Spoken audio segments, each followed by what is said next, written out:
Keep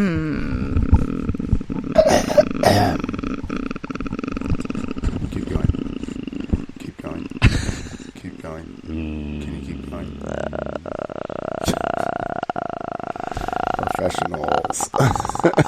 We are professionals.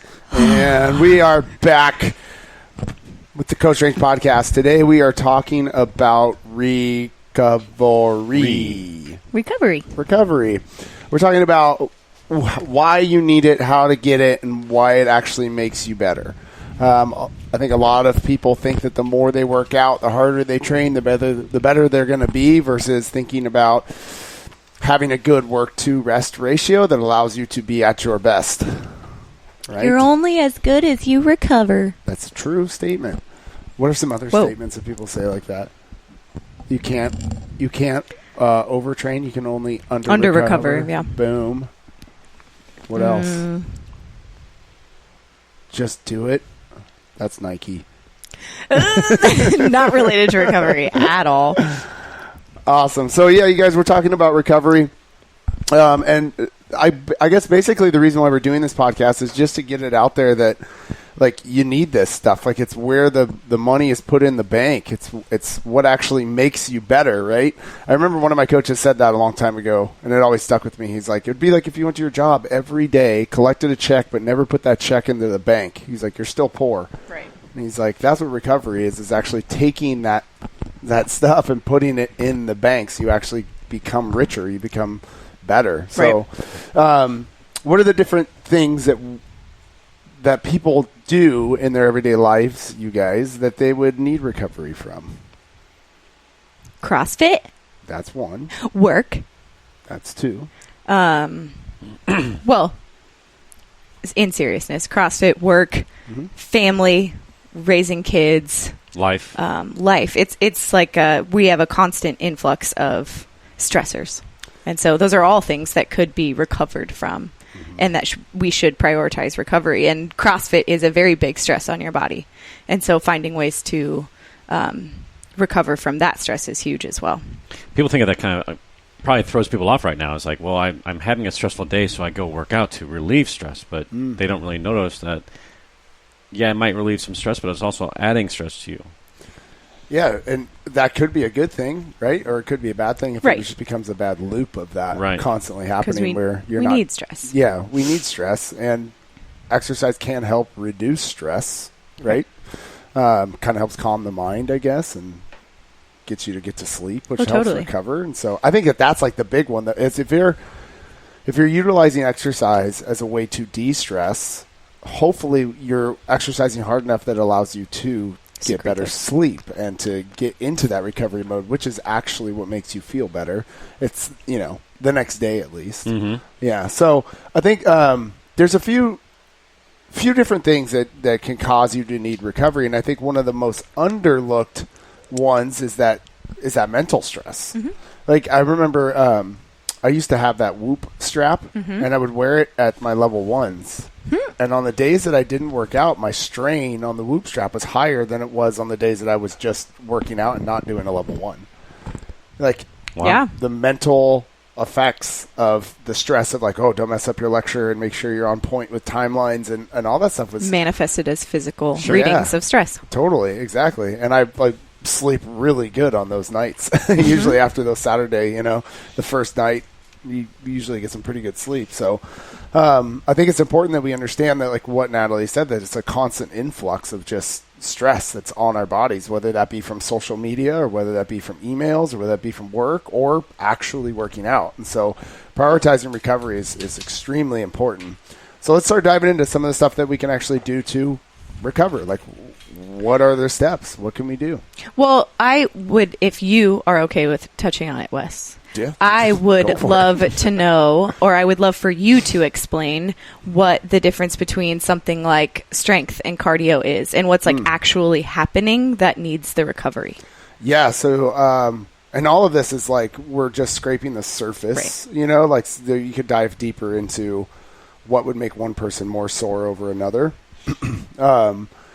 But the big difference between, let's say, strength training and cardio or monostructural work, whatever you want to call it, is that with strength training, you're going to have muscle breakdown a lot more than you would have with cardio training. You can have muscle breakdown with cardio training depending on the movement or the modality that you're using, but it's going to be way less than it is with strength training. Strength training also has so imagine you do a back squat. You got a barbell on your back. You begin the eccentric phase where you're squatting down, and then in the bottom, you have this moment of time where the heart is going to stop working during that compression, during that like bottom part of your squat, which if done too much and over long periods of time can cause hypertrophy of the heart. And so the artery walls can actually get thicker if we strength train too heavy, too much, too often. And we see that with like the world's strongest men. They have strokes and heart attacks all the time. Not all, I shouldn't say all the time, but they do. They're known for having strokes and heart attacks because their heart is in this constant like compression phase where the artery walls are getting hypertrophy and getting thicker.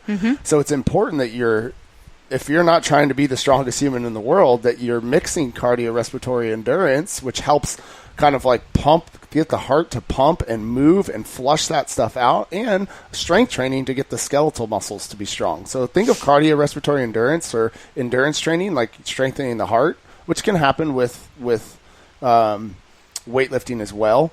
But think of weightlifting more as strengthening the muscle tissue, and cardiorespiratory strengthening the heart and the lungs. That's like the best way to look at it. And so the recovery usually, and again, this is scraping the surface and depends on the amount that you're doing or what you're doing. With cardio training, is usually a lot less. You can recover a lot quicker from it and get back to training a lot faster than you can with like high repetition strength training. So if you're doing like 8 to 15 to 20 reps of a compound movement with a lot of weight on it, like a deadlift, for example, the taxing of your central nervous system to fire all of those muscles to hang on to that bar, to grit out those last few reps, it drains the battery a lot more and you need more recovery from it. What would you say then with regards to like a muscle, when we talk about like a muscle endurance test type of workout, instead of like doing like a 3x3 back squat versus a workout rep max or something like that where it's like, okay, we're testing strength, but also how long can you maintain that strength? Yeah, so that's dipping in the difference between absolute strength versus like hypertrophy. And so when you get into the rep ranges where the load is around 75% or more, and it's up in the higher rep ranges of like 12 to 15 to 20 repetitions, you're going to be causing a lot of muscle breakdown. Which is a good thing if you're trying to gain muscle size, which is for aesthetics, that's great. And also if you're trying to dump in strength after that phase to become actually stronger, you have the potential to become stronger if your muscles are larger. It's not saying that you will be stronger if your muscles are larger. Like there's a lot of bodybuilders that are huge that aren't necessarily very strong relative to what they look like. Right. And so, the higher repetition stuff usually will make somebody more sore just because there's more muscle breakdown that's happening during that higher repetition stuff. So you'd need a couple more days in between, but that's again scraping the surface, because you could look at something like a 5 rep, let's say, or a 6 rep max deadlift. Like a 6 rep max deadlift, which technically isn't like hypertrophy training. We would still be in the absolute strength phase of that, We're looking like 3 to 6 reps to get like stronger. Something like a deadlift, like that's a lot of load. That's a lot that your body is going through on something like that, and it could wear that person down. Now, it might not break down as much muscle tissue as it would if we did like 20 repetitions, but the demand on the central nervous system to fire all those muscles and stay tight and to keep everything moving in the correct motor patterns will be as fatiguing on the body. And so while you won't necessarily have to, get the muscles to rebuild as much, you got to rebuild the central nervous system, which could put you out just as long as if you did something. You just wouldn't feel as sore. You'd more be like, man, I'm just tired. I just don't feel like I have power. I don't feel like I could push on this workout. So last year's open workout, was it last year or the year before? The deadlift and handstand push-up, and then deadlift and handstand walk. My all-time favorite workout. Wrecked people, though. You know what I mean? Like entirely. Yeah, like that was probably from a recovery standpoint, the hardest workout. One of the hardest workouts that we've ever had in the open. I remember that. Yeah. I literally remember feeling the effects of being under-recovered. Yeah, right, because sure. every time, we test and retest the open workouts. And I remember my redo, mentally, I was like, hell yeah. Like, let's do this. I like all this stuff. And I was like, this is going to be great. Like, I had done it once and I was like, oh, I'm so confident, like, that I can get through this in like a controlled environment, and I'm going to, you know, get past where I got. And then I remember doing Diane and being like, oh, okay, like, I'm okay. This feels heavy, but I'm okay. And then I remember kicking up for handstands and just like eating it. Like eating it. Yeah, like not even just like kind of like not getting my handstand, but like just like my whole body hit the floor. And I was like, so many I'm like people did literally not recovered. Because you're like, I haven't used my arms at all. I'm going to be just fine. Let's hop upside down. And your central nervous system is like, nope, we were using all of this. We just did this. Yeah. Oh, yeah. I literally remember being like, what just happened? Yeah. Like, that just happened. Yeah. It's funny. Like, under-recovered. If you look at it from a programming standpoint, like a lot of times you'll put deadlifts, like heavy deadlifts, on a day before there's a rest day, a lot of times, knowing that it's going to fatigue them. But like sometimes purposefully you'll put them in on a Monday or something like that at the beginning of the week, so that athletes have to train through that feeling of just being like, man, I just don't feel like I have it. And it's like, that's great, because you might feel that in a competition or during the open or a sanctional, and having felt that before gives you the confidence that you can do stuff that you didn't know you could do. And I think that with CrossFit specifically, we're going to, and we are seeing in the affiliates a lot of these rules that we have with strength and conditioning as far as recovery goes, and as far as rep ranges and sets, and like things that you're supposed to do to get the body to recover optimally, like kind of being spit in the face a little bit of like, that's, well, like for example, I just had Chelsea did the final Wadapalooza qualifier workout like 3 times, and it's like a max clean and jerk at the end of it, you know, like after doing 21-15-9 of thrusters and calorie row and burpees over the rower. Yeah. Then and she did that 3 times, two days back to back, and then 1 day with the rest in between, and got better every time. Yeah. You know, she tied her clean and jerk in the other one, and scientifically she shouldn't be able to recover fast enough in order to do that, you know? And so it's like, the body is amazing. Right. If we put it through stress, it will become stronger. But there is a tipping point, I think, for some people, and it usually leads to injury. And that's where we see the overtraining or under-recovering happening. Is when all of a sudden we start seeing little nagging things, you know, my knee hurts, my back hurts, my shoulder's hurting, blah, blah, blah. That's a sign of under-recovery. Yep.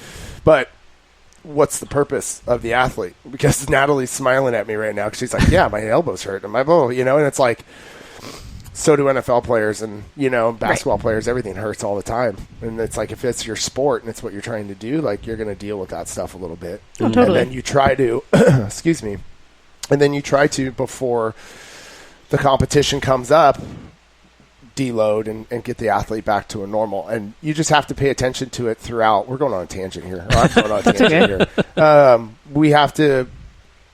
We want that. Like, for professional athletes, like, or people are doing this as a sport, like, I want that. I want little things going on in the body. I want them to feel tired. I want them to feel a little beat up, like, not terribly beat up, not you like know, injured, and not injured, but like, yeah, like if they come to me like, God, I just didn't feel like I had it. Like, you know, I'm getting excited looking back at the programming for the last week to see what we did to create that, right? Because that is what's going to happen in a competition. Right. And then I'm like, okay, well, how long does it take you to recover from this? Now let's back off. Let's see how long it takes them to recover. And that gives us a good understanding of what we don't want to do leading into a competition. So when you're setting up cycles for people, like getting ready for competition, like everybody's going to have a different lead up. It'll look a lot different for everybody leading up to competition, depending on what they recover best with. So like Kyle, for example, he does really well with like pretty high volume, but like lower intensities leading up to a competition. And Renee's the same. He does that, but Albert's different. Albert's like more high intensity, very low volume. He recovers really well. And you find that stuff out as you program and go through this stuff. But I think that's something that we need to make a distinction with too, is that what we're talking about right now is going to be more geared towards, I think, like the everyday CrossFitter. You know what I mean? Like, we're going to talk about like the person's got a 9-to-5 job, works out once a day, you know, 5 to 6 days a week, right? And then what should they be doing? But the distinction between them and what like professional athletes are doing, especially in the sport of CrossFit, is night and day. Sure. Like, it is their job as a CrossFitter that wants to compete to do all these little things that we're talking about, and everybody else that's listening can kind of pick and choose what they want, but just know that the first few things that we're talking about, like sleep and nutrition, are going to be the biggest bang for your buck, right? But for somebody trying to get 1% better in this sport, like a sauna would be huge for them, or a different even type of water that person is drinking, like making sure that water is clean and pure, right? It doesn't have heavy metals in it or anything like that. Could make a huge difference for those people. So I feel like I played collegiate water polo for 4 years at San Jose State, and I feel like you could have done a case study on me in my first 2 years of playing water polo and my second 2 years of playing water polo, because there was such a difference between, like, not only performance, I guess if you're really just looking at performance, like I was such a different water polo player my junior and senior year than I was my freshman and sophomore year. And I literally think it mostly chalks up to what I was doing recovery wise. And because it wasn't I was a freshman, sophomore in college. Like, I wasn't thinking about recovering. I wasn't thinking about eating. I wasn't even thinking about mental stress. I wasn't sleeping. I was studying when I could. I was staying up late. I was in dorms, like out. And then as I started to get older, I lived on my own and learned about my nutrition and learned about recovering and all those things. It was entirely different. I had like really bad injuries starting off my career, and then they sort of just dwindled later in my career, and I wasn't doing less, I was doing more. Well, training wise, devil's advocate to that, do you think it was just time under tension though, and the body adapted to that stress? I don't think so. Because you added stuff in recovery wise on purpose. Oh, is that what you're saying? I'm saying because I think I figured a lot of things out. I started sleeping. Okay. I started doing things that I needed to do in order, like I pulled my head out and like started to pay attention in class. Like I was learning. I got my mind right, and then I feel like it all started to like, oh, okay, I should sleep. Like, people sleep. Like, that's a thing. And then I started to like be a better water polo player. I wasn't injured as much. Like I wasn't like in pain all the time. I was still in pain. Yeah. I was a collegiate water polo player. I played sports. Beat up underwater. But it was like less pain, and I was performing better. Like, it wasn't hindering my performance. It was just normal pain, like normal aches and pains. And it's always been so interesting for me from that point, because I literally, like, if you would have tracked me through my college career, you would have been like, whoa, like that stuff really does work.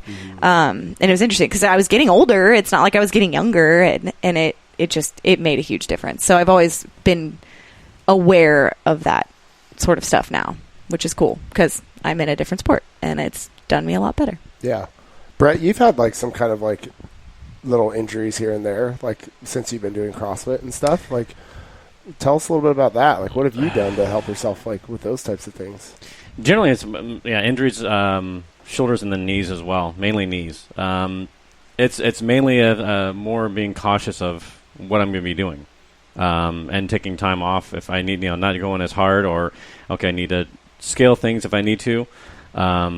Sleep has also been a major thing. Trying to get better sleep, because I've always been one, and still I am a little bit, but I've always been kind of a late person at night, staying up late and then getting up. But we're getting better at that. So sleep has been a major thing. Tracking my sleep, trying to make sure what I need to do to get better sleep. Stretching at night, doing some kind of ROMWOD-ish things before going to bed at night. Definitely has a major impact on that, I would say. Yeah.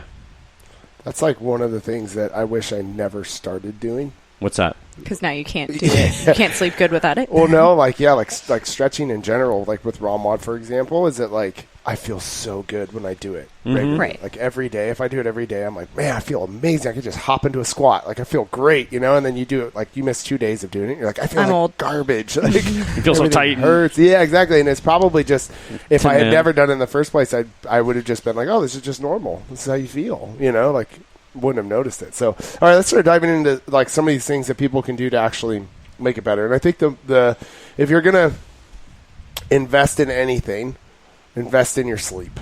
I think that's like the first place to start, is how can you get more sleep? How can you get better sleep? And what's holding you back right now from making that happen is like, I think before you start diving into the other stuff we talk about at the end of this, like, massage and spa and hot cold therapy and all that kind of stuff, it's like really take a good hard look at why are you not getting 7 to 8 hours of sleep a night, and are you tracking your type of sleep that you're getting? So like, are you going through good sleep cycles every single night? So you have light sleep, and then you have deep sleep, and you have 4 stages of deep sleep that you got to go through, and then you come back out into light sleep. And are you getting through those? And if not, then like before you just go like, oh, well, I can't get good sleep, so I'm instead going to add saunas to my recovery thing every day, which adds something to your life that you have to do for 30 or 40 minutes, right? Sure. So now you got to find 30 or 40 extra minutes in a day. You got to find a sauna. It's going to cost you money. And you got to like sit in there, and then while you're doing that, you're probably stressing out that you're not doing something else. Yeah. When instead of adding that 30-minute section, you could get to bed 30 minutes earlier. Right. I think that's super important. So somebody talk about sleep. Let's talk about sleep and what happens. I just know one of the things that always stuck. I know Wes is reading the book as well. Why We Sleep by Matthew Walker. Mm-hmm. If you ever really want to know more about what happens when you sleep and everything that's going on in the brain when you sleep, you need to read that book. But one of the things that really stood up to me is when we learn a new skill. It's in our like temporary lobe in our brain that we learn. Let's say you're like picking up double unders, and you just went from like doing 2 at a time to like 15 or 10 or whatever. It's in like in a temporary spot in your brain. And when you get adequate sleep, then it moves into a more permanent place in your brain. So then it's like that skill and also becomes more hardwired into your body. Whereas if you don't get great sleep, that doesn't go there. Yep. And the same thing before. If you don't get enough good sleep and then you try to learn something new the next day, it's going to be harder to learn because your brain is not in an adequate spot. So it's the whole thing of sleeping. Sleep on it. That's one of the things that they talk about. Is like, if you sleep on it, it's basically something that's like you try, you can't get it. You go to sleep. Next day you wake up and it's all of a sudden it's there. It's all of a sudden it's there. And it's like, oh, I can do this now. That can cross over to real life, too, not just CrossFit. It could be like job-wise, or if you're trying to get a breakthrough on a new product or something like that. Getting that creative energy or that breakthrough could happen in this sleep period as well. I always tell Sam that because he writes early in the morning. Oh, yeah. And sometimes I'm like, and he's kind of in a rut writing right now, and he writes every morning. He's really serious about it, but I'm like, you need to go to bed in order to get up to do that, because you're not going to do yourself any good if you wake up at 4:45 every morning, but if you're not getting good sleep, where is it going to come from? Yeah. And so I think he's kind of dealing with that now. It's like, how do I reverse engineer my time so that I am sleeping enough so that I can get that creative breakthrough? Because sometimes he got it, sometimes he doesn't. And I'm almost willing to bet that it relates to how well he's sleeping. Yeah. So, and to add to that, just the hormones in general that we secrete while we're sleeping, testosterone, human growth hormone, things like that, like that are going to help in recovery and repair as well physically. We secrete those as we go through the different stages of sleep. So if we miss those stages, we're missing out on that piece of recovery as well. Yeah. Can we also say that sleep is free? Yeah, I was about to say. I was like, so instead of going to your doctor and asking for a shot of testosterone that you'd have to pay for, sleep. Well, and that's I feel like I've capitalized on that in my shots of testosterone. Yes, I do it at home. That explains a lot. No, my recovery life, just because I'm, before the team that I was on before, I was the only parent, and I had a young kid, and I remember walking into the gym and you're breastfeeding, and then you would go out there and work out, and then go back and breastfeed, and then go out and work out. And I was like, this chick is nuts. Dude. Well, and like everyone, it has a different lifestyle, right? So like to me, like I can't just pop into, or at that time, I couldn't just pop into a spa or go see somebody for recovery. Like, one, don't have the money. Two, literally don't have the time because I have a small child, and that's just how it was. And so I capitalized on more of the things that I didn't need. That's why I'm such a freak about my nutrition, and I'm such a freak about sleep. And okay, so let's talk about that. Those kinds of things. Not to interrupt, but I don't want to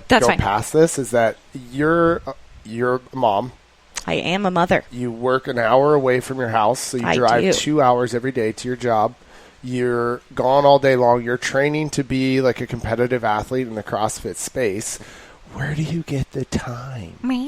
Like, that's always like the thing is everybody's just like, hey, I don't have the time to get to bed that early. I don't have the time to do that. So do you have any like tips or tricks and things that you do to like make sure that you stay on track with your time or get to bed early? I make sure that it's clear. I make sure that my priorities are highlighted clearly. We've talked about this on the podcast before. I know what I want. I know why I do it. I know who I do it for. And so once I have that in place, I'm able to look at my day and structure it to meet all of those goals. So I want to be a really good mom. I want to be a really good athlete, and I want to be a really good coach. So job, family, and athletics. And so I just reverse engineer it. Like, what do I need to do to be the best at those things? Yeah, what do I need to do to be the best at those things? And I can control my sleep, my nutrition, and my mobility. Like, I can control those things. I can't necessarily always get, like Alana at Sage always says, like, you haven't come in and you haven't floated in so long. And I'm like, oh gosh, I dream about floating. Yeah, but like, exactly. It's not that I don't want that's to. just like super not an option for me right now. You know, I already have someone watch my daughter 3 days a week. So the 3 that I'm off, I'm going to be with her. So it's just a matter of like planning my time in order to accomplish those goals. So I meal prep religiously. I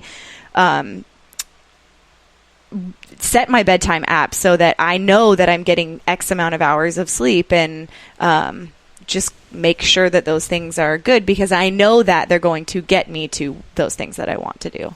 And if one of your priorities, so if you're listening to this going, okay, so I'll write down my priorities, you know, if one of your priorities is to live an extra 10 years to be around with your family longer, then sleep is huge. Sleep is huge. It will help you live longer, and it's free. So what are some things that we could do to get good sleep and to get to bed on time? Planning is going to be a big thing. And what do you mean by that? Getting your affairs and not just getting your affairs, getting everything in order so that you were planning, okay, I'm going to go to bed at this time, so it's okay, let's go backtrack. Okay, what do I need to do? And make sure you get everything done you need to get done, but also not having the television on right before you go to bed. Turn the TV off, maybe even dim the lights, kind of try to mimic that sun going down type of thing. Maybe reading is also a method of trying to get the brain into relaxing and kind of getting your mind off things.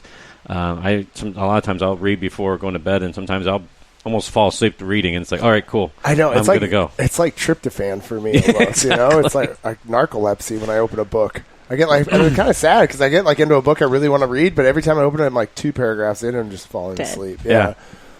I think just creating routine, having good sleep hygiene, knowing your routine, having it on lock, it's going to start to get your body ready for that actual process of falling asleep. So making sure that or trying to set it up so that's the same every night. And if you have kids, it can get screwed up every once in a while, but finding out how you can make that as solid as possible. And then Sam and I will split it up. Like, sometimes it'll be him that deals with Azariah before bed, and sometimes it's me. And we just go back and forth. And usually it has to do with our schedules. If I'm out of the house early, Sam's with Azariah that night. Or if it's Saturday night going into Sunday, Sam wakes up super early on Sundays and needs to perform really well. So I have Azariah. It's just like a known fact. So we do that as well. Any tips with moms with kids that, get up in the middle of the night several times? I think that one of the biggest things is when you stress out about being stressed out, you are in a really bad place. Yeah. So I think, like, I have a client right now who is in school, and sleep is a priority, but it's also like there are hours in the day where he needs to be focused on school, and like sometimes he has to get that extra hour in, or X, Y, and Z. And so we're focusing on sleep, but it's way different than it has been in the past. Like, we're limiting it a little bit and making sure it's good sleep. And so we're working on sleep hygiene, but it might not be as long of sleep, if that makes sense. So he just needs that extra hour or something like that. So he's not stressing about not getting enough sleep. Hey, our sleep goals are different right now, and that's okay, because we're in a different season of life. With moms, cool. You are in a different season of life. Your macros look different right now, and that's okay. Yeah. And you stressing out about being stressed out is like not going to make anything better. So I remember waking up in the middle of the night, or still waking up. Azariah's in a nightmare phase right now, and getting up in the middle of the night, and I like, if I find myself like upset while it's happening, I feel like jittery, and I can't go back to sleep. But if I like wake up and I'm like, okay, this is my life, and this is my daughter, and I care, and I don't feel jittery like that, and it's just like, okay, we're just gonna figure this out, and I'm gonna help you go back to sleep, and it's good, instead of like, oh gosh, yeah, just go to sleep. Yeah. But it's more of like, oh my gosh, I'm so sorry, and just reframing the situation. I think that's what a lot of women that I work with is like, you are in a season, and you are in a season for a purpose, and it's not going to be perfect. Allow that to happen. I like the way you put that you're in a season. Yeah. Like, that's a cool way to look at it. It's like, this is my life right now, and it's what I'm going to deal with. It's not going to be forever. Yeah, exactly. It's just a short period of time right now. I like that. That's cool. So I think that's sleep. And if you guys want more like tips and tricks, just let us know. We'll tell you everything you need to know about sleep. But I think the next best thing would be nutrition for sure. So just looking at probably starting with the quality of foods that you're eating, you know, so like, is 90% of the stuff that you're eating come out of a package, or is it coming from the ground? That's probably a good place to start. I'll let you guys talk more about this, though, with the nutrition stuff. I would say more with even hydration, because a lot of times hydration will keep you, if you're dehydrated, it'll keep you awake. So making sure that you get adequate hydration, and by hydration, I'm talking water, not some of the other beverages that are out there that people seem to enjoy in the evening times that can really screw up your sleep cycle. Like a glass of whiskey. Yeah, a glass of whiskey. Not just a shot or a little small glass. Full glass of whiskey. That was me yesterday at the baseball game. Uh-oh. I didn't have whiskey. I'm just saying. That's why you had your sexy voice. My sexy voice is definitely from a few too many beers yesterday. That's for sure. Yeah, I think I look at water like we are comprised of so much water, and if that equilibrium is thrown off because we don't have enough, as Wes chugs his water bottle, we like really do feel the effects of that. And I always find myself like remembering that, like when I feel like crap, I'm like, dang it, like I know exactly why that is. And then I'm like, chug a glass of water or a bottle of water. I think that in the CrossFit realm, we constantly see people under eating in the carb range, and I'm not saying like that we're about high carb diets or anything, but there is a tendency for us to not be refueling, and when we don't have that fuel to actually build up the muscles that we've broken down, or like supply those levels in our body that aid in recovery, we're not able to recover. So we're breaking down, but we're not ever building back up. And so there's like a chronic under eating epidemic, I think, that we see a lot. And that's just because of what we're told, right? The calorie in versus calorie out theory, you know, and so it just, I see that a lot in protein and in carbs. That people come and aren't eating an adequate amount. And I'm not a proponent of high carb. I'm not a proponent of high protein. I'm just saying for you and what you're doing, there is an optimum level for each person to eat. And sometimes I see that that's not happening. Let me throw out this question to you guys, because I know somebody's probably really thinking it when they're hearing this right now. Well, what if I have some fuel to give, if you know what I mean? So I've got a few LBs that I'm trying to get rid of. And I got asked this question just the other day in one of the on-ramps, and they were like, well, what about intermittent fasting and using that around my workouts to help me burn fat? You know, like, is that a good idea? What is your guys' thoughts on, like, if somebody were to say they're doing a 12 to 16 hour window, right? And and they wake up, don't eat, work out, and then use that, like, that fasting as a way to burn fat. Do you guys agree with that, or? I would say if it works for them, that's fine. I would say if they're going to be fasting, if they're going to go into a workout fasted, there needs to be some protocol as far as how they fuel the night before. So that way that their body is ready, has fuel in there, and the muscles are tapped out with, are tapped full with glycogen in them and ready to go. You know, if you talk about 12 to 16 hour window, if you think about it, if you finish eating at 7 o'clock, and if you wake up at 7 in the morning, okay, that's, people don't think about it. They don't think, I don't fast. Well, yeah, you probably do. You don't really realize it. If your last meal's at 7 o'clock at night and you don't eat until 7 o'clock the next morning, that's 12 hours. Yeah. So you're already fasting. I mean, as you approach towards this 16 hour time frame, that's more of a, like that intermittent fasting kind of feel to that. And then I would say it also depends on what type of a workout they're going to be doing, and how often do they do that? Do they do it 7 days a week? Do they do it once or twice a week? There's benefits, because then it just becomes the teeter-totter of too much stress, not enough recovery, right? And that's like what we're always after. Yeah. I think my initial question for that person would be, are you eating whole non-processed foods? Yeah. Are you eating enough fruits, veggies, meats, nuts, and seeds? And then go from there. Like, it's usually, I'm not going to say it won't, but it's usually not in your best interest to start changing timing and things like that if you're not eating whole foods. Like, if you're not eating minimally processed fruits, veggies, meats, nuts, and seeds. Like, if you're not already doing that, like, those intermittent fasting things and things like that aren't necessarily going to benefit you in the way that I think you might think they would.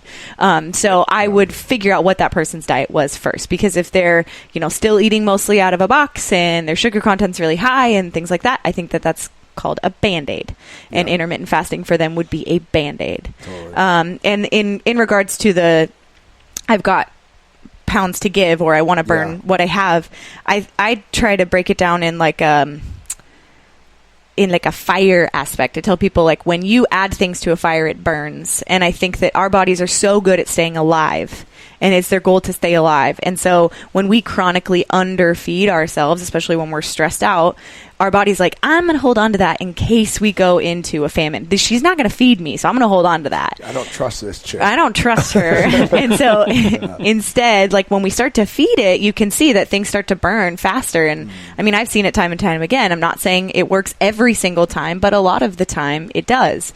And so I think of it as a fire. If you add the fuel, it's going to burn, because now your body's like, oh, she's feeding me. Like, let's get this stuff off. Like, let's do this. And so I think that's a way that I would probably break it down in the simplest form for somebody. Cool. So nutrition and hydration, make sure you're drinking at least half of your body weight in ounces a day. Add 20 to 30 ounces of that around your workout times. That's usually a good protocol there. And then nutrition, like, if you're eating 3 meals a day that are minimally processed, if not just one ingredient foods, right, then you're probably doing okay. But if you're not there, then start trying to get yourself there, right? Yeah, that would be like the first place to start, is like clean up the quality of your diet and then worry about the quantity of it after that, right? Quantity, timing, all those things. And all those little things after that. Cool. Next thing we can do, you guys, to help with your recovery would probably be like some mobility or some stretching.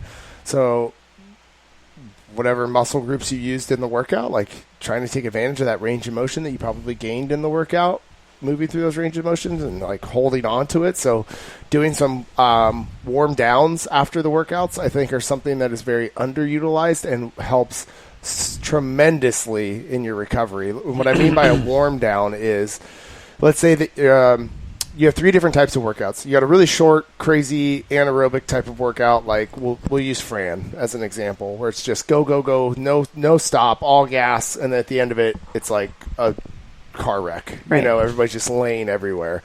Then you have that middle ground, which is like most CrossFit workouts, 10 to 15 minutes of just constant grinding. You might grab water once or twice in the middle of it. You're marking off rounds. So it's not full bore, but it's definitely at the red line the whole time. And then you have your long kind of aerobic stuff, the stuff that's 30, 40 minutes long, cyclical types of movements where you're just continuously moving through that. Depending on how long the workout is will depend on your warm down length. So, the shorter the workout, the longer the warm down should be. So if you do a 2-minute Fran or even a 4-minute Fran, you should be on a bike as quickly as possible after that, moving for at least like 8 to 10 minutes. And you'll know that you're good when you can kind of start picking it up on the bike. So you'll see people get on there. They can't even use their arms at first, right? They just get on the bike and they're just using their legs. And they're like, oh my God, I can barely move my legs. And then all of a sudden you'll see them put their arms on the handles, and then they'll start using their arms. And that's a sign like, okay, my body's starting to feel a little bit better. Like I can use these extremities more. And then from there, as a coach, like I'll start watching their RPMs on the bike. And you'll see them really low at first, like 30, 40 RPMs. It's just basically just barely moving. And then all of a sudden you'll see it go up to like 40 or 50 RPMs, and it starts to pick up the pace. And when you see somebody get to the point where they're like, hey, I'm starting to feel strong again, like maybe I could even, if you told me to do a mini workout right now, I could do it. I wouldn't be happy, but I could do it. That's when the warm down kind of stops. And so shorter workouts, you're looking for like about double the amount of time of however long it took you to be on that. And then the middle ground workouts, it's usually about the same amount of time. So it's like if it was a 10-minute workout, it's about 10 minutes or 8 minutes. And then if it's a longer workout, it's usually about half the amount of time, if not maybe a quarter of the amount of time, depending on the intensity that you worked at. So if you just went on like a 30-minute jog, you're not going to need much of a warm down after that because the intensities were very low, but it still behooves you to spend some time bringing the heart rate down, getting into some good stretching, like that kind of stuff. Until you feel like, we always say, like, you can operate a motor vehicle again. When you feel like I could drive my car, like, and be aware, then you're probably good. And I think that's very underutilized. So the second you finish a workout, like, warming down properly, and then working antagonistic muscle groups that you maybe have worked in the workout. So let's say we did a bunch of deadlifts in the workout, like doing something with the quads afterwards to kind of get those muscles to fire to help balance out the stuff that you just did on the backside of the body. So a lot of times I'll have athletes, like, if we do a bunch of deadlifts, I'll do some like box step ups just with their body weight, like sometimes around the same rep schemes. If we did a lot of pulling from overhead, like with pull-ups, we might do some single arm dumbbell presses or something like that, just working the opposite range of motion. And then try to get them into some stretching of the muscle groups that they just use. So when we weight our bodies, we purposefully put ourselves into a little bit more range of motion than we could have if we didn't, And so, like, if I put 300 pounds on my back, like, it's going to bury me in the bottom of a squat. Right. Versus if it's my body weight, I'm, like, fighting to get down there. And so if I do that over and over and over again in a workout, like, my muscles have to open up to allow that to happen. And after the workout is a great time to take advantage of that and to get into a pigeon pose or a couch stretch against the wall and sit there for 2 to 3 minutes in those poses. You got to stay in those poses for 2 to 3 minutes at a minimum. That's where science has shown actual muscle change will happen. So elongation of muscles will actually happen around 2 to 3 minutes of focused stretching. And that's another thing too, is I see a lot of people go, I Got you. I see a lot of people going into stretches, like, kind of half-assing the stretch in a way and, like, talking to other people while they're doing it, and they're just not, and then all of a sudden you come over to them and you're like, hey, stop talking to her and push your hip towards me, and they go, oh my God, I feel that. And it's like they've been in that stretch already for over a minute, and so they're already kind of like over it, not wanting to be in it much longer, and now they got to be in it for another 2 minutes because they weren't doing the stretch properly in the first place. So make sure you're focused when you're doing this stuff and that you're actually, like, feeling a stretch. Right. You're not just in a position because it's like, oh, I'm stretching, but you're actually feeling it. And if you're not, because we're all anatomically so different, like, your positioning in one stretch might look completely different than Brett's because of the way you're anatomically shaped, and you may have to be in a different position. So just make sure you're feeling that stretch, make sure you're spending at least 2 to 3 minutes in those stretches, and then make sure or try putting in a warm down after your workouts, and I think you'll see huge benefits on the next day, how you feel. That's huge. I also like stretching like in the nighttime before going to bed. It definitely just kind of gets your mind set in the right spot. Definitely. Yeah, definitely. Cool. So that's mobility stretching. And now we're kind of getting, I think, like, those are the top 3. Like, if we were to be like, do these, this will help a ton, it would be sleep, nutrition, and mobility. Well, and they're the top 3 that, like, people are like, yeah, I'm not really doing those things. Totally, right? But then we start diving into this stuff, and everybody's doing this stuff. And, like, that's the meditation and the breathing and the massage. Yeah, and the saunas and the hot cold therapy and the, all of the one, I call it the 1% stuff. Right. It's like the stuff that's going to make the 1% difference is what everybody's willing to use. And that's like supplements. Supplements are stuff that would make like 1% difference in your nutrition. Right. And that's great if you're at the top and you're trying to get 1% better. But when you still are eating crappy foods and not sleeping and overtraining and, and then you're trying to go get supplements to put a Band-Aid on that, like, not going to help. Not at all. Save your money. Save it. Well, or get those 3 down and then start to invest in those kinds of things. If you need it. Right. I think a lot of people find out they don't even need it. Right. You don't need that. They're like, wow, I actually feel really good. So meditation, though, is, when we were talking about the podcast beforehand, we're talking about, okay, what's the difference between weightlifting or cardio and stuff? And Brett was like, well, what about life stress? Like, life stress is huge. I like to think, this is the way that I always think of it. My brain is the top of a waterfall. And everything that comes out of my brain flows into the body. And so if that's positivity, I'm getting, like, so imagine water coming over the top, and it's just all positive water going into the body, and I feel great, and I'm happy, and I'm having a good time. And if it's negativity, it's all negativity flowing into the body. And if you're going to feel the effects of that negativity. And so if you do have like a stressful job or stressful life, or you're in a season like Natalie was talking about, which I think is a really cool way to look at it, is like we're about to have another kid in 6 months, and I know that sleep is going to be, and I'm definitely going to use that and just be like, hey, this is just the season, it's all good, like, and that mental shift right there of just going like, this is just the season right now, it's okay, I'm okay, it's going to help my body for sure recover, 100%. It's going to help me, versus being like, oh my God, I'm not getting the sleep I need because this kid is not sleeping and she's way worse than Joey ever was, and all, you know what I mean? And like now it's just all negativity going into the body, and that's going to affect me there too. Mm-hmm. So this is why we put it down here, is because in order to meditate, you have to have time to meditate.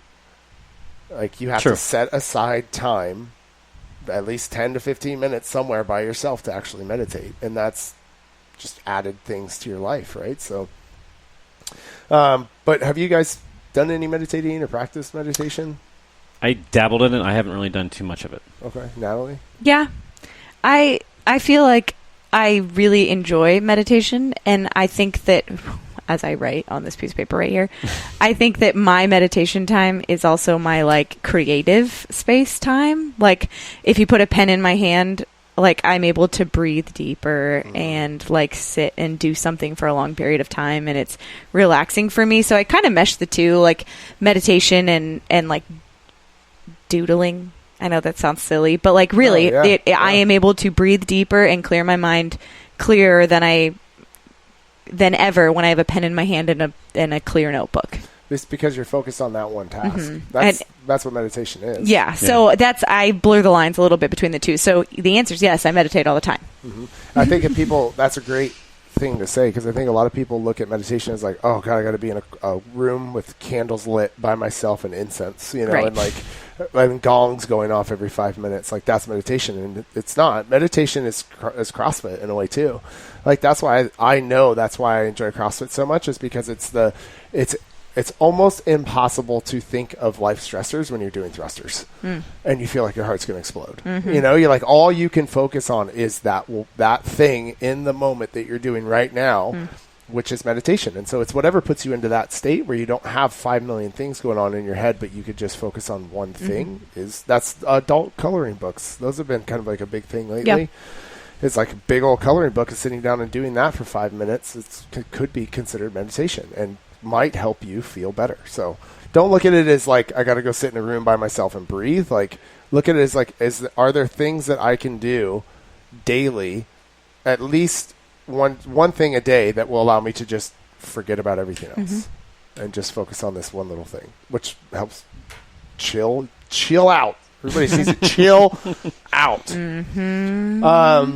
Next stuff, massage, or like going to a spa, getting some manual release, like having somebody work the knots out and that kind of stuff, and get the waste pushed out of your body. It's awesome. You can also do this all by yourself with a lacrosse ball and a foam roller too, or a baseball or whatever, but we specifically put the spa thing. I think it's because it's like, you just get to lay there, let somebody else do everything, let somebody else do something, and it's like you treat yourself. You guys seen that Parks and Rec?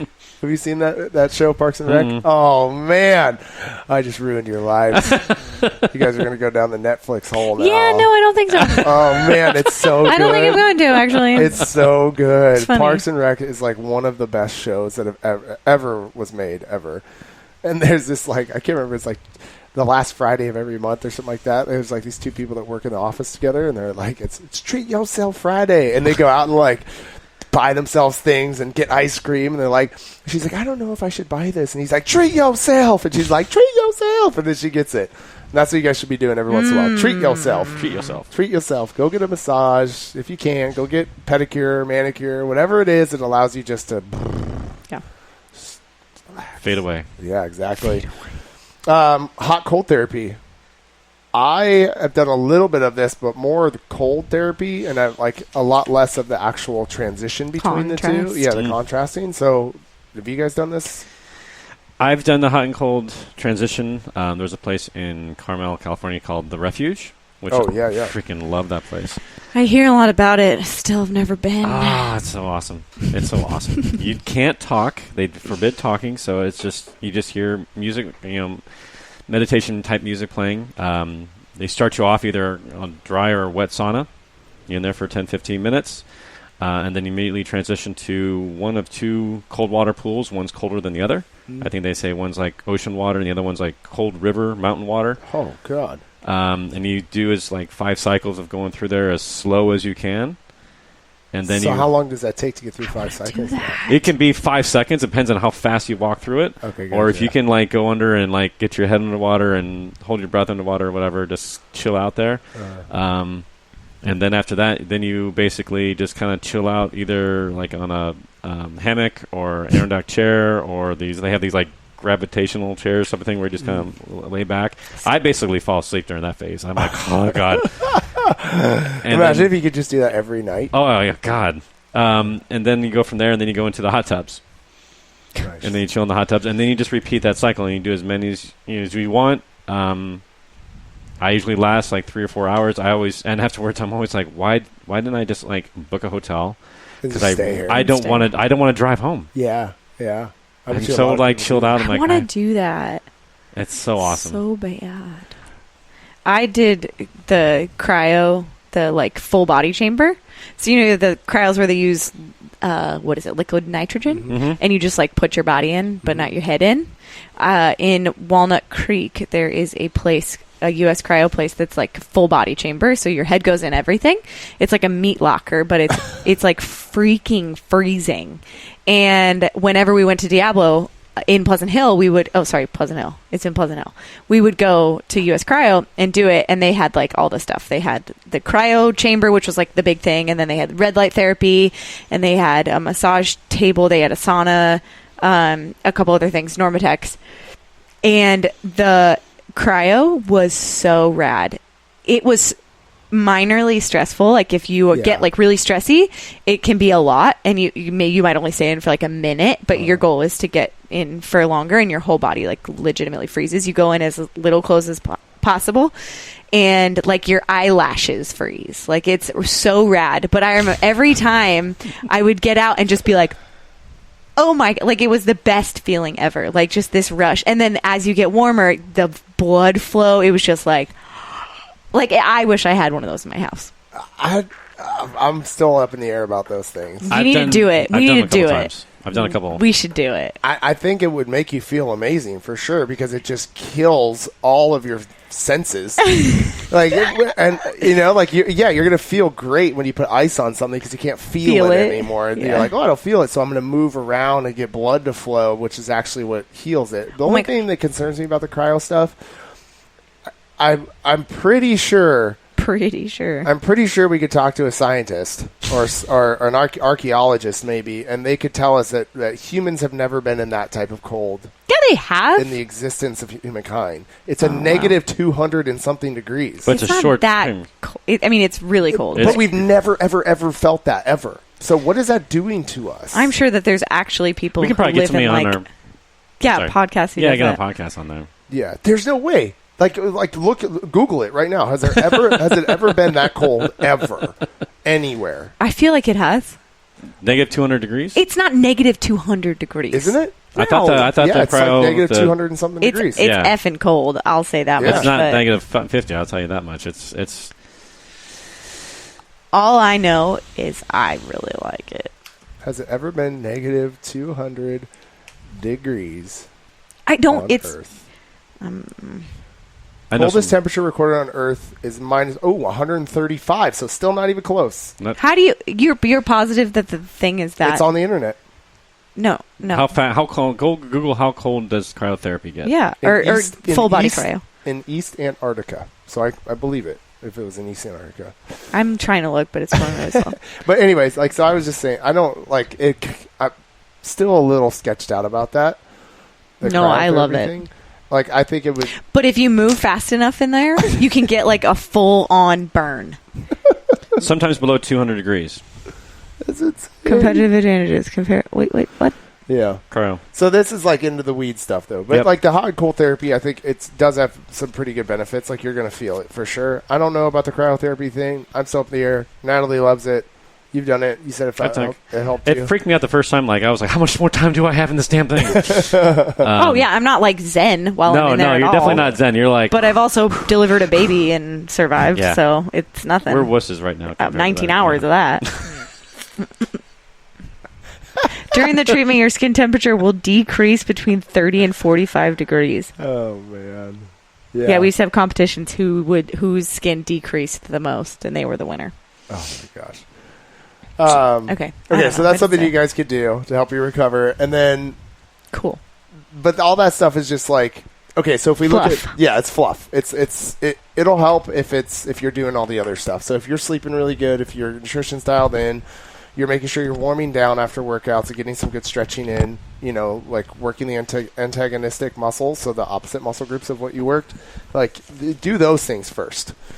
Start with that stuff. Yeah. Start with the sleep first, and then it's free. And then if you want to go pay to have somebody freeze you in an ice box for 10 minutes, like you could go do that. 10 minutes? You'd die. How long is it? 3. It's like a minute. It's 3 minutes. It's 3 minutes. 3 minutes. Like some people can only stay in for a minute because they're like, oh, I'm dying.